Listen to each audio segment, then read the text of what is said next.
Gorshin as Sam has reminds me of like a Rowlf the Dog song, like something that Jim Henson would do, because that's what Frank Gorshin's Sam voice is very similar to. So that's why you sent me. Oh, should I mention that on here? Go ahead. Do you want me to enlighten other people on what that is? Yes, because it's great. Okay. So my friend Mick, who I met at college, who sends me a lot of weird music things every once in a while, sends me, at least points me in the direction of a progressive rock band from Canada from the 1970s called Klaatu. Their whole thing was that people legitimately thought they were the Beatles in disguise, and they thought that the whole Klaatu record was just the Beatles using pseudonyms and different voices to disguise the fact that they were still together, and people in the 70s genuinely thought this.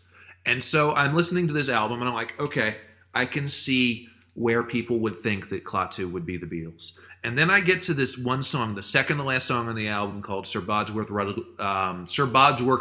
I can't say the fucking thing. And I get to the second to last song on the album called Sir Bodsworth Rugglesby the Third.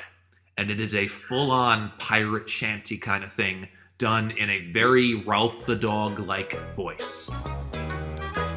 Well, do you get the itching too? Track about the latitudes you do. Well, likely you're a chip off old Sir Rugglesby.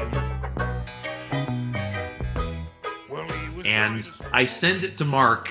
I sent it to you, and I'm like, what the fuck is this? And why it did because I gave you the whole backstory. I'm like, people thought this was the Beatles, and I'm like, so did people think that the Muppets, did people think that Jim Henson snuck into the recording as the Beatles are growing up? Like, oh yeah, Jim Henson, he's a friend of ours.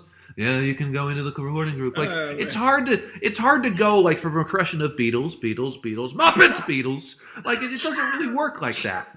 It does. So it boggled the hell out of me. And so that's what this reminds me of.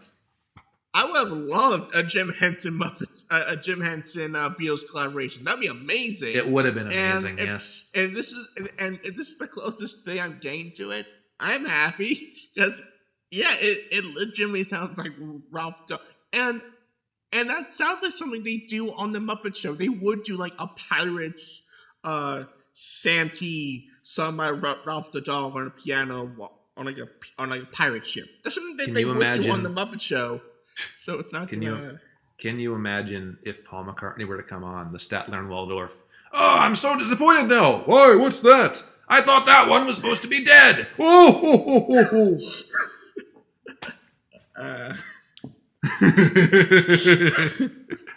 You never know when I'm going to pull out the Statler and Waldorf impressions.